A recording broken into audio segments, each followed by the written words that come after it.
Do you believe the Bengals have won 3 straight? They play the Broncos with a ton on the line this week. We're about to break it all down right now on Enter the Jungle.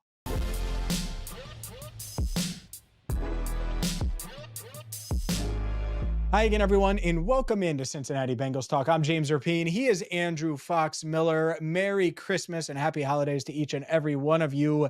Shout out to our sponsor, Garage Beer. Catch us every single Tuesday, even on Christmas Eve at 8 Eastern, right here on CBT. Hit that subscribe button, ring the bell. And if you're watching on FanDuel Sports Network, well, go to the YouTube channel, Cincinnati Bengals Talk as well, and subscribe for more videos like this one. And we have a packed and stacked show, starting with Saturday's game.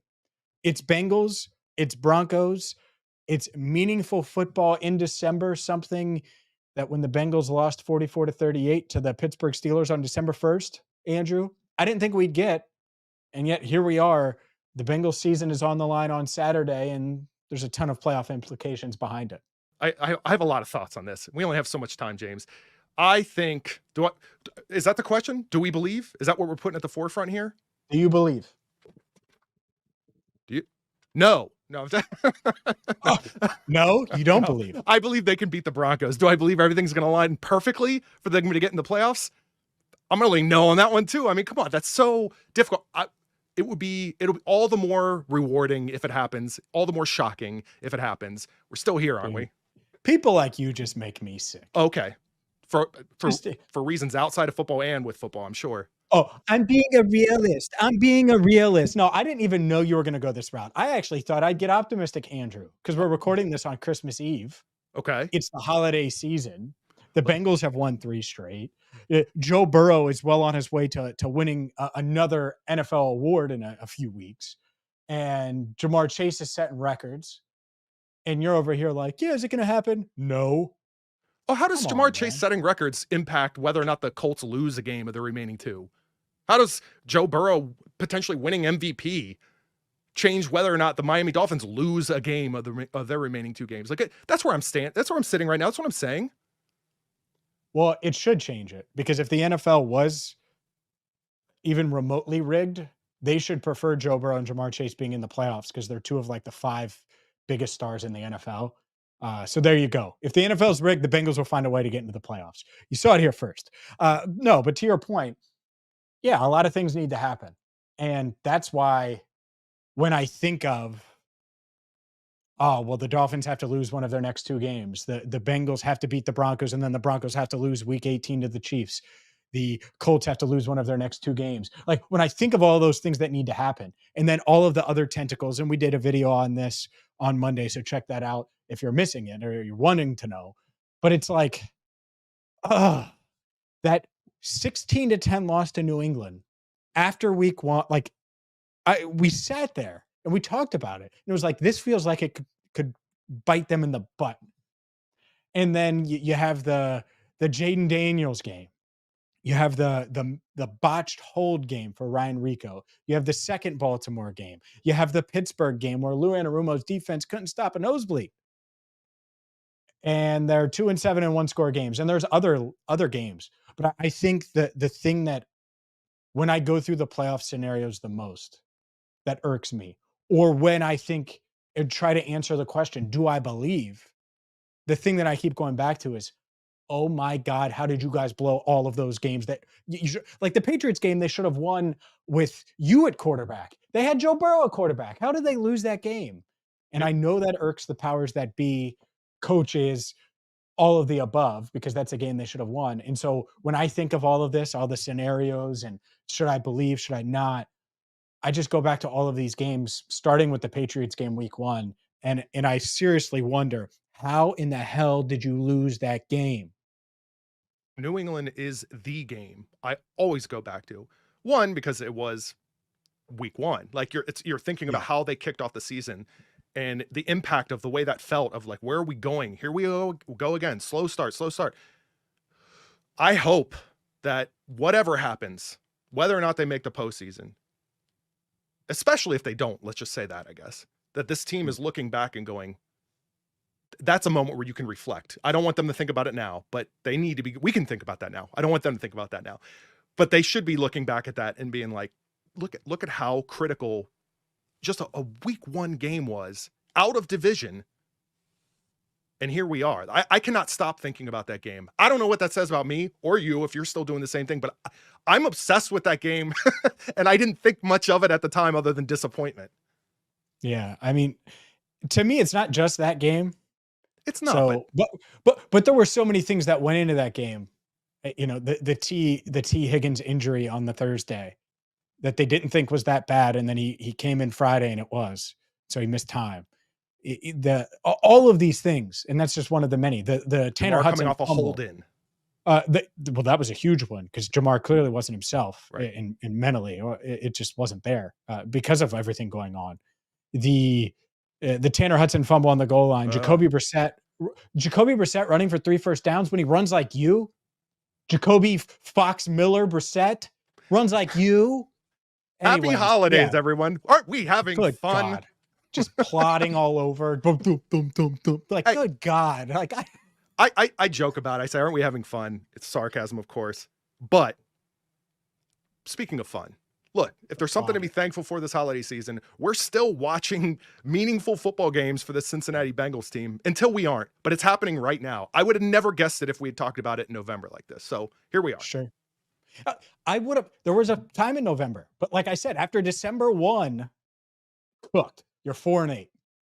Going into that game, you're 4-7. If you beat the Steelers, you get to 5-7. Then you have some winnable games coming up. Like we said, all that, but then they got cooked by Russ, and they felt cooked. And yet they're still here. They're still around, and that's why Saturday is so important to me when I'm evaluating this team, when I'm evaluating this coaching staff, when I'm evaluating these players, because it isn't just about what they can't control. It's all about what they can control. And if I'm Mike Brown, if I'm Katie Blackburn, if I'm Duke Tobin, Troy Blackburn, these people that are making the decisions with the coaching staff, about the coaching staff. Heck, if I'm Zach Taylor, Zach will be back, spoiler, but everyone around him, that's what Saturday means, is it's like, all right, defense, you're showing signs. Now go prove it against Bo Nix and Sean Payton. And people are going to be like, Bo Nix is a rookie. You should tear him. He's actually been really good. Not great, but good. So go do it against a good quarterback. This isn't Dorian Thompson-Robinson. This isn't Will Levis, who is, oh my goodness. Anyways, just had no chance.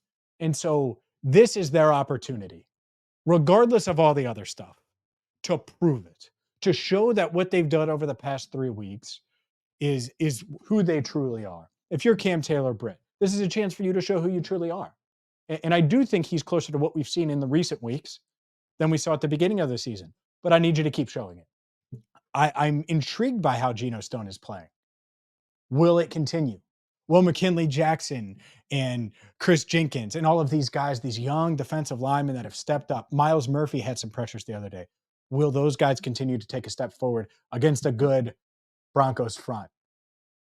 We'll see. And that's what Saturday is about for me. Obviously, it's about keeping the season alive, meaningful football in December, and I am grateful. You better believe I'm grateful that we're not talking draft right now. I love it, and I love the draft, but there's a time and place, and Christmas isn't it. So to me, that's what I'm looking for. That's what this game is about. Prove it. Lou, prove it. Prove you deserve to be back next year.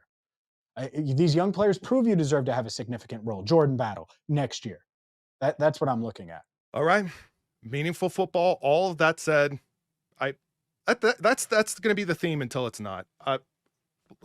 Thankful. That's it. That's all I've got. Thankful. That's a different holiday, Andrew. No, it's a different holiday. Do you even watch Christmas movies? Do you want? No, I don't watch Hallmark Christmas movies. I watch Hallmark. And I watch Home Alone. You know what? I'm going to leave it there because I'm not sure if I was allowed to say Hallmark or not. He's Andrew Fox Miller. I'm James Rapien. Up next, Joey B for MVP. We'll answer that question coming up next. Welcome back to Enter the Jungle. He's Andrew Fox Miller. I'm James Rapien. Let's get into the MVP race. It's got to be Josh Allen, right? Oh, no. It's got to be Lamar Jackson. Saquon Barkley, what he's doing in Philly. I'm just going to say it out loud and ask the question, and then I'll give you my thoughts. But Joe Burrow. Should Joe Burrow be the MVP if the Bengals find their way into the playoffs at 9-8? If they find their way in, if they find their way into the playoffs, yes, yes. If they find Hmm. their way in the playoffs, odds makers right now, you make a little change if you want to bet on that. But Hmm. those odds, I imagine, aren't going to pay out as well if they have a real high percentage shot of getting into the playoffs. I'll say it right now because you're kind of there. You're kind of there, but not all the way. I'm not James there. No, you're not. There's 2 awards that Joe Burrow should be in serious consideration for. One should already be done, over with, sealed, signed, delivered. Joe Burrow is absolutely the comeback player of the year. Mm. And I've seen some people say, "Oh, well, because of the rules, it should be Sam Darnold, or it should be this guy or that guy." Or actually, no one should be close to Joe Burrow. So I want to start there. It shouldn't be close. He should win it. I don't care about the rules. Like if Darnold, because I heard, "Oh, Darnold's not eligible. He's not coming back from an injury." I don't care if he was eligible. Couldn't care less. Joe Burrow came back from this wrist reconstruction surgery that was just insane. And it wasn't called wrist reconstruction surgery, but he had a ligament that came, like, controls his grip on his throwing hand, could not throw. And it's this super serious thing. And all these people are saying how he's never going to be the same and he's never going to be able to grip and all of these things. And Joe Burrow just goes out there, and right now he has 39 touchdowns and 8 picks. He's on pace to shatter his franchise record for passing yards. Right now he's at 4,229. He's completing 69 nice percent of his passes. 4,229 yards wise. Why is that relevant, Andrew? He's the first quarterback in Bengals history to tap the 4,000 yard passing mark 3 different times in his career. Carson Palmer and Andy Dalton did it twice. Joe Burrow has thrown for 250 plus yards and 3 touchdowns in 7 straight games. First quarterback in NFL history to do so. Not only is he the comeback player of the year, but to me, when you think of value and you think about the defense that we've talked about and how they lost to the Patriots and how they've been so bad in 1-score games. Well, why were these 1-score games? Why did they keep up with the Commanders? Why did they go to Baltimore and give Lamar Jackson everything he can handle? Why do I think that the last thing Patrick Mahomes wants to see or Josh Allen wants to see is Joe Burrow in the playoffs? It's because he is the MVP. The problem is, and this is a problem, no quarterback has ever won the award. No player has ever won the award on a losing team. There's one. 2, I don't think he will win it if they don't make the playoffs. And he might not win it if they do make the playoffs as a 7 seed, because they'll have to back their way in. But when I think of valuable, everything revolves around Joe Burrow. Like the entire city does. It's not even just the franchise. Like everyone revolves around. If Joe Burrow's in a good mood and he's joking, well, guess what? All of a sudden, social media is a nicer place. And he's got the numbers to back it up. So yeah, of course, if I had an MVP vote, he would be the MVP. I don't think he's going to win it. I think it'll probably be Josh Allen.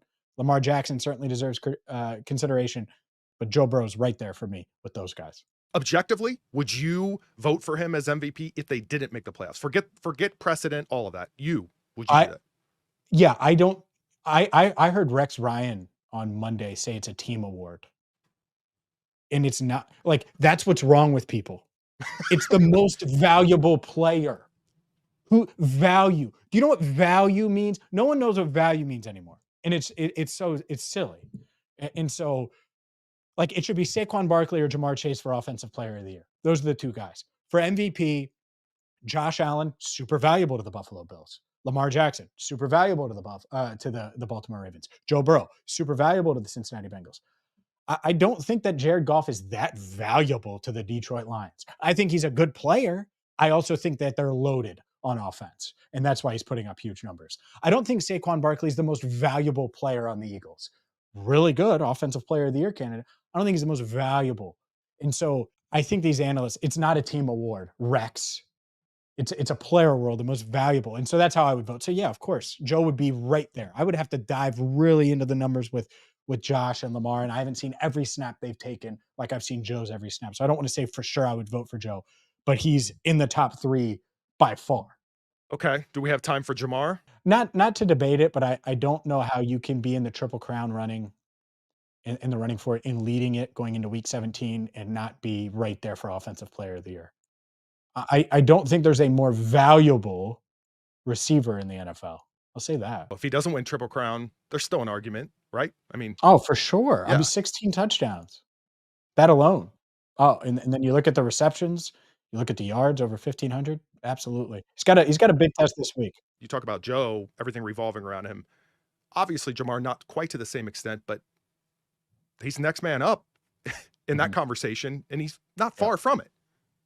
Yeah, not far from it at all. We'll see if they can get it done. They gotta keep winning, and they gotta keep playing at a high level. They've played at the highest of levels, and Joe Burrow, as good as he is as a quarterback, he might be an even better gift giver. You'll hear from Joe Burrow coming up next. Welcome back to Enter the Jungle. He's Andrew Fox Miller. I'm James Rapien. And Andrew, you're excited about this. Joe Burrow. Joe Burrow gifted the entire Bengals offensive line swords, authentic Japanese samurai swords. Awesome, awesome, awesome. I've seen them like from a distance. I haven't held one yet. I know a couple of people did. I'm gonna try to hold one this week. But Joe Burrow was asked about it after the win over the Browns. Here's what Joey B had to say, and how about the Bengals offensive line and what they asked for initially? Well, they wanted guns. And I was like, I don't know about guns, guys. And so I was in the weapon mindset, and I was like, what's a cool weapon? And samurai swords, I think, are pretty dang cool. And Nicole, she works for me, and she was able to go and find them for me. So she did a great job finding the best ones out there. So I think guys were excited about it. A katana for a gift, amazing. I don't know if that's going to be top this year. I don't know if it's going to be top, I don't know, in years to come as far as a story, right? I don't know about the guns thing though. Can we talk about that for a second? like what was he going to get? Like an arsenal? Like what was it going to just a weapons cache just handing out? Well, what? How was that even a legitimate request? I don't know. Has that happened ever in the league? Maybe I'm not even aware of it. Just handing out guns. I don't know. Maybe Joe just he's thinking about all kinds of protection on and off the field, I guess. I don't know. Yeah, I mean, he wouldn't be able to bring him to the facility, you know. I mean, that's not allowed. So, yeah, but yeah, I thought that was hilarious, and you could tell like he hesitates. Like, should I say this? Should I not say it? I'm gonna say it. And so the guns thing, I thought it was funny. Look, I love their creativeness because I never would have guessed like you go that route. It's just such a cool thing, and I know you appreciate it. You're into this stuff. You were excited about this. Shogun. I'll watch. Heck yeah. In fact, here's how cool of a gift that is. Just to kind of, for anyone that doesn't even care for, we're not going to break down like the whole history behind it. We don't even know all the details of that other than that, hey, you know, this is 15th, 16th century, blah, blah, blah, blah, blah. It's cool. But let's tap into the most basic, you know, primal interests that human beings may have. And I usually look to my children when I think of those things. And before we were recording, I was walking to my office, and this was lying with some of their toys on the floor. And this was just laying on the floor. My 10-year-old had this sitting there. He got this because Bengals colors. This didn't happen with Joe Burrow before he got this. He got this on his own accord. This was weeks ago, maybe months ago. He got himself a little katana. So 10-year-old grows up. Someone hands you a legitimate one that you can place on your mantle. You can tell stories about. Like, that's awesome. And you got it from Joe Burrow. Like, if you're Devin Cochran, Joe Burrow gifted you that. If you're Matt Lee or whoever, you know, and who knows, Matt Lee may go on to be a Hall of Famer. Same with Devin Cochran, but you get my point. That's pretty cool. Christmas, every family coming over, guess what? That fruit's being prepared there, and guess what I'm slicing it with? And it's airborne when it happens, I promise you. I love it. Freaking Andrew's going to go take katana classes. Up next, there's a streak, Andrew, that has happened. That I think I'm the only one that's pointing it out, outside of maybe Zach Taylor. We'll get to that coming up next. Welcome back to Enter the Jungle. I'm James Rapien. He's Andrew Fox Miller. And the Bengals, they've won 3 straight games. And Andrew, you might not know this. In fact, I'll just straight up ask you. Do you know who the Bengals captains have been over the past 3 games? I'm gonna miss somebody. Go. Yes or tell me. no? I'm gonna say no. I'll say no. It's been the same three guys: Joe Burrow, Jamar Chase, T. Higgins. Okay. He trotted them out there on prime time in Dallas. Boom, they get the win. Trotted them out there against Brian Callahan and the Titans. Boom, they get the win. Trotted them out there against the Cleveland Browns. Boom, they get the win. You want to bet me that those three are the captains on Saturday in a must-win against Denver? You better believe it. One more fun one for you, Andrew. Speaking of streaks, because they're 3-0 with those three as captains. Another trio is 18-0. Joe Burrow, Jamar Chase, and Cade York, who made that 59-yard field goal against the Browns, tying the Bengals franchise record. Cash Money Cade, as you call him. That's right. Is 18-0. They were 15-0 at LSU in 2019 en route to a national championship together as a trio. 3-0 now with the Bengals. They signed him. They've beat these past three teams, Dallas, Tennessee, and Cleveland. So we'll see if the streak can continue on Saturday. And by the way, Cash Money Cade, way to go against your former team and set a entire franchise record against them. I was seeing things on social media in real time, like, don't worry, we don't miss him. And then the 59-yarder happened. Not that maybe that changed your opinion, but it still felt pretty sweet. Yeah, especially because the Browns missed an extra point. So that's right. little insult to injury. For Andrew, I'm James. We appreciate each and every one of you for watching every single week, especially on a holiday week. Please hit that subscribe button and ring the bell on YouTube, Cincinnati Bengals Talk. And for Andrew, I'm James. Thank you so much for watching.